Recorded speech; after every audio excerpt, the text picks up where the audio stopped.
Check, check. Hello. Today I'd like to speak to you about the Great Raid, also known as the Raid at Cabanatuan. This was a rescue of Allied prisoners of war and civilians from a Japanese camp near Cabanatuan City in the Philippines. On January 30th, 1945, during World War II, the United States Army Rangers, Alamo Scouts and Filipino guerrillas liberated more than 500 Americans from the POW camp. The life for the Cabanatuan POWs was quite desperate. Food was scarce. Prisoners faced brutal conditions, including disease, torture, and malnourishment. Many of the men were emaciated. Worst of all, the grim specter of death hung over their heads. U.S. forces needed to rescue these prisoners before their Japanese captors did them in. Every day that passed was a day closer to execution. Just 6 weeks earlier, the Palawan massacre occurred, where 139 Allied soldiers imprisoned near the city were killed by Imperial Japanese soldiers during an air raid of December 14, 1944. Their destiny would be determined by the actions of the few who cared about them. The leader of the training and execution was Colonel Henry Musey. I'd like to focus somewhat on Colonel Musey, his key role in setting this up. As well, in the future, I will probably do something on his partner in performing this task and getting the raid going. That was Robert Prince. He also deserves recognition for his contribution to saving these men's lives. Born in Bridgeport, Connecticut in 1911 to an Italian immigrant family, Colonel Henry Musey was an ambitious and focused individual. Initially rejected from West Point, Musey became a master of physical endurance and hand-to-hand combat. Lieutenant Colonel Henry Musey believed his hand-picked, highly trained Alamo Scouts and Rangers would be the solution to save the ailing prisoners. Here's what happened. The planning phase. Musey, along with key strategists from the 6th Ranger Battalion and Alamo Scouts, developed a plan to rescue the prisoners. He put his men through rigorous training to be fit and sharp to rescue them. He said in reference to the harsh demands of his physical fitness preparation, "If any of you think you can't hold up under all that, I'll send you to the hospital, and you can spend the rest of the war washing nurses' panties." Reconnaissance was essential to the mission. 14 scouts made up of 2 teams would leave 24 hours ahead to survey the prisoner camp. This would make sure the rescue team of 90 Rangers from C Company and 30 from F Company would be successful.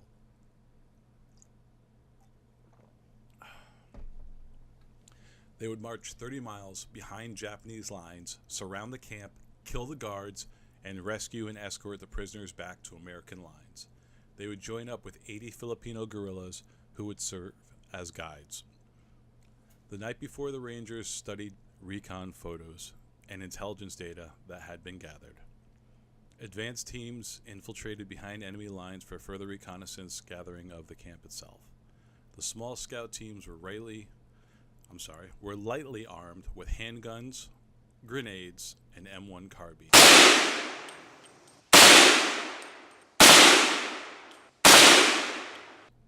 The assault team was more heavily armed and carried Thompson machine guns,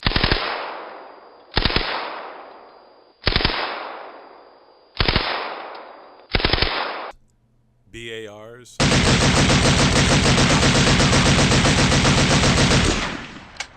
and other assorted party favors, including bazookas. Along with the rest of the group, there were combat photographers to record the rescue, document it for future generations, so that this heroism and valor could be displayed for the future, so that it would be known that countrymen do for each other what is beyond the expectation typically, and which gives me the opportunity to try to do justice to this endeavor. It's certainly a story. Looking for something to talk to you about. I think this is a prime example of the pinnacle of patriotism, humanity, bravery, courage, and it shouldn't be forgotten. The raid itself. On January 27, the eve of the pursuit, Mussi told his troops, "I don't want any of our boys from Bataan and Corregidor killed. Bring out every prisoner. Bring them out even if every ranger has to carry a man or two on his back. Men, I want all of you to go to church. Get down on your knees and pray. Swear to God that you'll die if need be, rather than to let harm come to our POWs." Under the cover of darkness and aided by the distraction of a P-61 Black Widow flying overhead,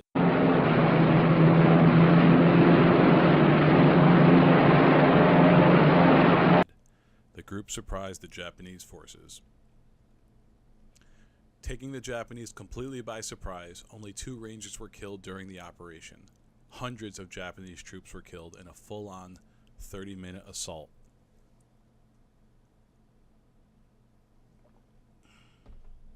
The Rangers, along with their scouts and the Filipino guerrillas, escorted the POWs back to the safety of American lines. If they had not rescued these men, they cannot have told the truth about what happened of the death march, of which they were the only survivors. When the public learned about the atrocities committed by the Japanese, American resolve to finish the war was strengthened, and the war would soon be over. Casualties and aftermath. Only 2 prisoners died, one while a ranger was carrying him from the camp, and the other from tuberculosis after reaching Allied-controlled territory. None of the Filipino guerrillas were killed, however, 20 were wounded. Japanese casualties were enormous, with 523 dead or wounded. The rescue of the Cabanatuan prisoners was significantly aided by the Filipino guerrillas. They deserve their credit. They were key in recon, boosting the assault force, and navigating a safe extraction of the prisoners. This story serves to remind us all that the human spirit is capable of extraordinary feats in this case. In particular and overall, it is the key determining factor which kept the ghost soldiers of Cabanatuan alive. I think it is so vital that we keep these stories of courage alive, to remember to be brave, to fight for what's important, to be dutiful, and to be honorable. That's really all that I have to say about this story. I'm working on bringing you these tales of valor that I think are worth remembering.